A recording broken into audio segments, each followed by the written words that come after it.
नमस्कार, मैं हूं नेहा शर्मा। स्वागत है आपका कुंडली टीवी के मंथली राशिफल में, जिसमें हम बात करेंगे अक्टूबर मंथ के राशिफल की और बात करेंगे अगली राशि कर्क की। हमारे साथ है नरेश जी। सर, अब हम सबसे पहले बात करेंगे गोचर की। जी। गोचर क्या रहने वाला है, उसके बारे में जानकारी लेंगे। देखिए नेहा, जो अक्टूबर का महीना है उसमें कुछ ग्रह गोचर करेंगे और कुछ ग्रह जो है आपके वक्री से मार्गी होंगे, क्योंकि काफ़ी ग्रह हैं जो 1 अक्टूबर का ये चार्ट है।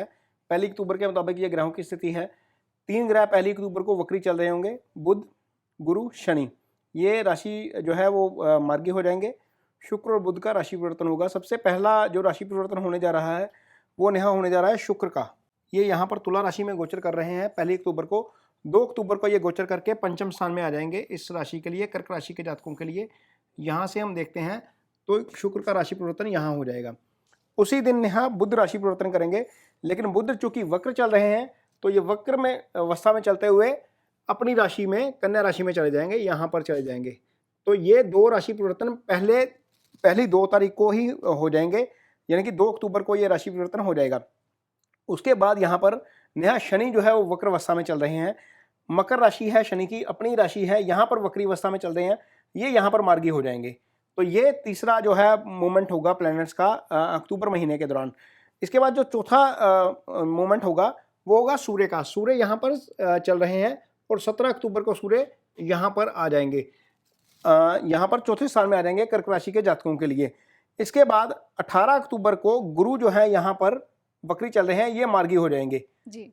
इसी दिन। बुध भी मार्गी होंगे यहाँ पर। 22 अक्टूबर के दिन मंगल जो है यहाँ पर चल रहे हैं तीसरे भाव में, इस भाव के कारक भी होते हैं। मंगल भी यहाँ पर सूर्य के साथ चौथे भाव में आ जाएंगे। तो ये कर्क राशि के जातकों के लिए इस महीने का गोचर रहेगा और इस महीने के गोचर के मुताबिक ही कर्क राशि के जातकों को फल मिलेगा इस अक्टूबर महीने का। जैसे जैसे प्लैनेट्स की पोजीशन चेंज होगी वैसे वैसे इनके जीवन में परिवर्तन आएगा। तो चलिए अब बात करेंगे कर्क राशि के जातकों के लिए ये ओवरऑल मंथ कैसा रहेगा, उसके बारे में जानकारी लेते हैं। नेहा, यहाँ पर जो गोचर है इसमें हमने चंद्रमा नहीं लगाया है। जी। चंद्रमा जो है वो मन का कारक ग्रह होता है और चंद्रमा से ही हमारी भावनाएं हैं जो हैं वो ड्राइव होती हैं। जी। ये चंद्रमा कुंडली में, यदि आपकी कुंडली में गोचर में यदि चौथे स्थान में, 8वें स्थान में या 12वें स्थान में गोचर करता है तो आपको दिक्कत होती है, कहीं ना कहीं परेशानी होती है, आपका मन व्यथित होता है। जी। तो अक्टूबर के महीने के लिए कर्क राशि के जातक सबसे पहले वो डेट्स नोट करें जब चंद्रमा आपकी कुंडली में 4, 8, 12 में होगा। सबसे पहली बात, 7 और 8 अक्टूबर का दिन चंद्रमा तुला राशि में होंगे, तो ये आपकी तुला राशि जो आती है वो चौथा भाव है, यहाँ पर चौथे भाव में ट्रांजिट करेंगे। इस दिन यदि आपने कोई प्रॉपर्टी से रिलेटेड कोई काम करना है तो इसको टालिए, यहाँ पर स्थिति आपके लिए फेवरेबल नहीं है, दिक्कतें खड़ी हो सकती हैं या माँ की सेहत को लेकर इन 2 दिनों में चिंता रह सकती है। दूसरी जो डेट्स हैं नेहा, जो जी। चंद्रमा के ट्रांजिट की, चंद्रमा यहाँ पर अष्टम भाव में ट्रांजिट करेगा 16 और 17 अक्टूबर को। यहाँ पर जब 16 और 17 को चंद्रमा यहाँ पर ट्रांजिट करेगा तो ये जो भाव होता है ये सडन लॉस का भाव होता है, ये दुर्घटना का भाव होता है। तो इन 2 दिनों में दुर्घटना का योग बना रह सकता है या कोई ऐसी परेशानी हो सकती है जिसके लिए आप तैयार नहीं थे। अगली जो 2 डेट्स हैं अक्टूबर महीने की कर्क राशि के जातकों के लिए वो हैं 26 और 27। 26 और 27 जो अक्टूबर है, चंद्रमा यहाँ पर 12वें भाव में रहेंगे। 12वें भाव का गोचर भी चंद्रमा का अच्छा नहीं होता। ये भाव खर्चों का भाव होता है, यहाँ से कर्म देखा जाता है, यहाँ से आय देखी जाती है, यहाँ से खर्च होता है। तो ये लगन का 12वां होता है, तो ये भाव अच्छा नहीं है। यहाँ से चंद्रमा जब ट्रांजिट करते हैं तो स्थिति थोड़ी सी फेवरेबल नहीं रहती, खर्चे अचानक से बढ़ जाते हैं। ये हॉस्पिटलाइजेशन का भी भाव होता है। तो ये जो 6 डेट्स हमने दी हैं खास तौर पर वो डेट्स जो हैं वो ध्यान में रखी जाएं। और इसके अलावा आपको बाकी जो महीने का राशिफल है वो भी हम बताएंगे, लेकिन ये जो डेट्स हैं वो आपको खास तौर पर ध्यान में रखनी पड़ेंगी। जी। तो ये थी कर्क राशि के जातकों को अक्टूबर मंथ में किन तिथियों पर क्या ध्यान रखना चाहिए, ये पूरी जानकारी ली है। अभी हम जानकारी लेंगे हेल्थ से संबंधित। तो कर्क राशि के जातक हैं सर, हेल्थ पर भी मंथ के हिसाब से जब कोई गोचर करता है, जहाँ राशि परिवर्तन होता है तो बहुत प्रभाव पड़ता है। तो क्या कर्क राशि के लिए हेल्थ के हिसाब से ये महीना लेकर आया है? देखिए नेहा, हेल्थ इज़ वेल्थ कहा जाता है कि यदि जी। सेहत है तो आप सब कुछ कर सकते हैं। तो यहाँ पर यदि हम देखते हैं इस राशि के जातकों के लिए, तो महीने की शुरुआत में मंगल यहाँ पर ट्रांजिट कर रहे होंगे। जी। मंगल की चौथी दृष्टि जाती है 1, 2, 3, 4 यहाँ पर। ये भाव जो है हेल्थ का भाव है, ये होता है ऋण रोग शत्रु का भाव। तो ये भाव एक तरीके से पीड़ित है मान के चलिए, क्योंकि इस भाव के मालिक शनि यहाँ पर बैठे हुए हैं, जी। वक्रवस्था गुरु यहाँ पर बैठे हुए हैं वक्रवस्था में, नीच राशि में शनि के साथ बैठे हुए हैं। इस भाव के ऊपर मंगल की दृष्टि पड़ रही होगी, क्योंकि मंगल शुरुआत में यहीं पर होंगे, तो ये भाव कहीं ना कहीं पीड़ित है। तो यदि आप अपने खान पीन का ध्यान नहीं रखते हैं तो आपको दिक्कत निश्चित तौर पर हो सकती है। उसका एक कारण नेहा ये भी है कि ये भाव पापकर्त्री में भी, आप देखिए एक तरफ शनि है, दूसरी तरफ केतु है, ये पापकर्त्री वाली स्थिति है। तो जब तक ये पापकर्त्री वाली स्थिति है, इस राशि के जातकों को अपनी सेहत को लेकर खास ध्यान रखना चाहिए। खास तौर पर ड्राइविंग जो है वो थोड़ा सा स्लो करें तो ज़्यादा अच्छा है, क्योंकि शनि जो है यहाँ पर अष्टम के मालिक हैं, वक्रवस्था में चल रहे हैं, तो अचानक से दुर्घटना का योग बनता है इस राशि के जातकों के लिए। ड्राइविंग आपको स्लो करनी चाहिए, खान पीन का ध्यान रखना चाहिए, क्योंकि अक्टूबर का महीना है तो निश्चित तौर पर आपको कहीं ना कहीं फंक्शन पे जाने का मौका मिलेगा, कहीं ना कहीं पार्टी हो सकती है, त्योहार आ रहे हैं, तो बाहर का भी खाने का जो है वो मन करता है कई बार। लेकिन आपको ये ध्यान में रखना है कि आपकी कुंडली के मुताबिक चीज़ें अच्छी नहीं है। लोअर स्टमक को रिलेटेड कोई लेकर कोई ना कोई इशू हो सकता है। जिन लोगों को पाइल्स की समस्या है वो बढ़ सकती है, क्योंकि मंगल यहाँ पर देख रहे हैं। जिन लोगों को लोअर बैक की प्रॉब्लम है उसमें भी प्रॉब्लम हो सकती है। जिन लोगों को स्टोन है खास तौर पर नेहा इस राशि के जातकों के लिए, वहाँ पर हो सकता है कि उनको सर्जरी की तरफ जाना पड़े, क्योंकि राहु यहाँ पर देख रहे हैं, मंगल यहाँ देख रहे हैं, तो स्थिति जो है लोअर स्टमक के लिए खास तौर पर इस राशि के जातकों के लिए अच्छी नहीं है। पेट जो है वो अनस्टेबल रह सकता है। जी, तो चलिए बात करते हैं अब कर्क राशि के जातकों के लिए अक्टूबर मंथ में फाइनेंस कैसा रहेगा। देखिए नेहा, यदि हम काम की बात करें या फाइनेंस की बात करें तो यहाँ पर मंगल बनते हैं इस राशि के मालिक। जी। ये भाव जो है 10वां, ये कर्म स्थान है। मंगल यहाँ से छठे भाव से गुजर रहे थे, 1 2 3 4 5 6, इस भाव के मालिक का छठे जाना अच्छा नहीं होता। लेकिन मंगल चूंकि राशि परिवर्तन करेंगे और यहाँ पर आ जाएंगे तो सीधा अपने एक भाव को देखेंगे, तो ये स्थिति एक लिहाज से अच्छी है। कर्म के लिहाज से यदि हम देखते हैं, मंगल की पोजीशन थोड़ी सी साउंड हो जाएगी, सीधा देखेंगे इस भाव को, अपने भाव को। तो कर्म के लिहाज से जिन लोगों को काम नहीं मिल रहा था या जॉब नहीं मिल रही थी, उनको जॉब मिलने का चांस है। जिनकी प्रमोशन वगैरह की कोई दिक्कत आ रही थी, या जो आपका कार्यस्थल है वहाँ पर आपकी डोमिनेंस नहीं बढ़ रही थी, आपकी बात मानी नहीं जा रही थी, आपके आइडियाज़ एक्सेप्ट नहीं किए जा रहे थे, वो आइडियाज़ एक्सेप्ट हो सकते हैं। जिन लोगों के ऑर्डर फंसे हुए थे उन लोगों के ऑर्डर जो हैं वो हो सकते हैं। जिन लोगों की पेमेंट फंसी हुई थी वो पेमेंट जो है वो एग्जीक्यूट हो सकती हैं। उसका कारण ये है 11वें भाव के मालिक यहाँ पर आपकी कुंडली में शुक्र बनते हैं।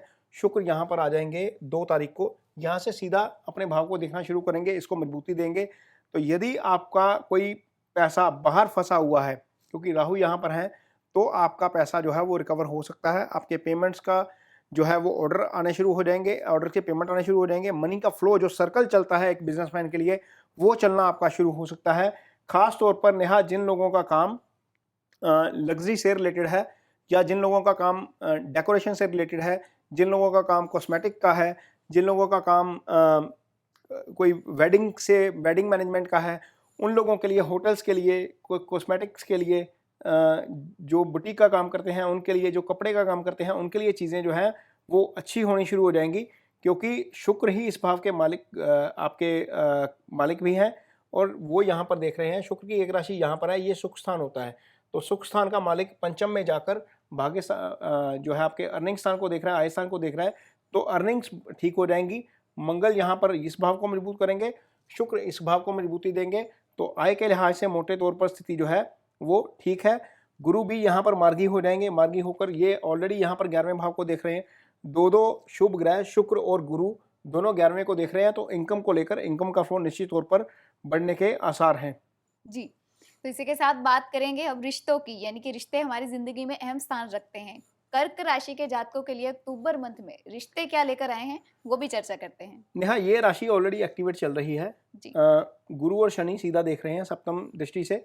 जब एक राशि के ऊपर एक बेनिफिक और एक मेलेफिक प्लैनेट की दृष्टि पड़ती है तो ये घर एक्टिवेट हो जाता है। यहाँ पर शनि अपने भाव में है, तो ये पार्टनर का भाव होता है, गुरु के साथ है। एक स्थिति जो थोड़ी सी मुझे यहाँ पर डाइसी नज़र आ रही है वो ये है कि राहु यहाँ पर सप्तम को देख रहे हैं। तो यदि आप कपल हैं, मैरिड हैं, तो ऐसी सिचुएशन से बचिए जहाँ पर आपका आपसी तालमेल बिगड़े, क्योंकि राहु का काम होता है वो कंफ्यूजन क्रिएट करता जी। है, बात कोई और हुई होती है, उस चीज को किसी और तरीके से अज्यूम कर लिया जाता है, चाहे वो हस्बैंड है चाहे वो वाइफ है। तो ऐसा मौका ना दीजिए किसी भी जगह पर कि आपका आपसी तालमेल बिगड़े, आपस में कंफ्यूजन क्रिएट हो। यदि आपको लगता है कि कोई ना कोई दिक्कत आ रही है या तालमेल की कमी है, तो आप मिलकर बैठिए, वहाँ पर चीज़ें जो है वो सॉर्ट आउट हो जाएंगी, क्योंकि गुरु वहाँ पर हैं ऑलरेडी, तो दिक्कत बहुत ज़्यादा नहीं आनी चाहिए। लेकिन राहु की पोजीशन जो सिचुएशन है, जो दृष्टि है, उससे हम इनकार नहीं कर सकते। तो इसका एक तरीका यही है कि आप अपना तालमेल थोड़ा सा बेटर करिए, तो चीज़ें ठीक हो जाएंगी। शुक्र ऑलरेडी यहाँ पर राशि परिवर्तन करके आ जाएंगे पंचम में, तो ये रोमांस के कारक ग्रह हैं। शुक्र शादी के कारक ग्रह भी होते हैं, सप्तम के कारक ग्रह भी होते हैं। तो चीज़ें जो हैं वो सामान्य तौर पर ठीक रहेंगी, लेकिन आपसी तालमेल को लेकर थोड़ा सा भी चांस मत दीजिए। कर्क राशि के जातक, चाहे वो मेल है चाहे वो फीमेल है, ये रिएक्ट बड़ी जल्दी करते हैं नेहा, ये बहुत जल्दी गुस्सा होते हैं, बहुत जल्दी शांत हो जाते हैं। तो आपको एक एस्ट्रोलॉजिकल एडवाइस यही है कि रिएक्ट करने से पहले चीज़ों को सोचिए, समझिए, फिर रिएक्ट करिए, क्योंकि अजम्पशन में रिएक्शन आपकी आदत है, और वही अजम्पशन में रिएक्शन करना आपके लिए कई बार भारी पड़ जाता है, कई बार कन्फ्यूजन क्रिएट होती है, बाद में आपको रिग्रेट फील होता है। ऐसा मत करिएगा। जी, तो इसी के साथ यानी कि हम ये सब जान पाए हैं कि कर्क राशि के लिए ये मिला-जुला मंथ रहने वाला है। उसी के साथ उपायों की बात ज़रूर करेंगे, तो नरेश जी उपाय हम ज़रूर जानना चाहेंगे। नेहा, इस राशि के जातकों को, क्योंकि ये आय स्थान है, इस जी। भाव के मालिक शुक्र बनते हैं, तो यदि आपके इर्द गिर्द गौशाला है तो गौ की सेवा निश्चित तौर पर करिए। ये आपके लिए, आपका पैसा जो है, आपकी अर्निंग जो है, आपकी एलिवेशन जो है, आपकी प्रमोशन के लिए है, बहुत अच्छा है। गौ नेहा जो शुक्र का कारक समझी जाती है। पुराने ज़माने में जब शादी होती थी, तो जो हस्बैंड है या जो लड़का है, उसकी तरफ से लड़की को घर लाने के बदले गौ दान की जाती थी। जी। तो गौ की सेवा शुक्र की सेवा समझी जाती है। गौ की सेवा आप निश्चित तौर पर ज़रूर करिए, ये आपके लिए बहुत अच्छा उपाय है। चांदी आपके लिए फॉरएवर उपाय है, क्योंकि चंद्रमा आपकी कुंडली में लगन के मालिक हैं, तो चांदी आप पहन लेंगे तो थोड़ा सा मन मजबूत रहेगा, रिएक्ट नहीं करेंगे चीज़ों के ऊपर, तो आपके लिए ये चांदी जो है वो बहुत अच्छा फल करेगी। जितना आपका वजन है उतने ग्राम यदि आप चांदी पहन लेते हैं, तो आपका जो है वो, चांदी वैसे भी ठंडक देती है, साइंटिफिकली भी ठंडक देती है। यदि आप इस पे पैसा लगा भी देते हैं तो ये एक तरीके की इन्वेस्टमेंट है, ये कहीं नहीं जाने वाली चीज़। तो चांदी पहन सकते हैं, गौ की सेवा कर सकते हैं, ये आपके लिए बहुत अच्छे उपाय हैं। तो ये था कि अक्टूबर मंथ में कर्क राशि का क्या हाल रहेगा। इसी के बाद हम बात करेंगे नेक्स्ट एपिसोड में सिंह राशि की। जुड़े रहें हमारे साथ। धन्यवाद। नमस्कार। इस तरह की और भी अपडेट्स के लिए इंस्टाग्राम पर फॉलो करें और बेल आइकॉन प्रेस करें।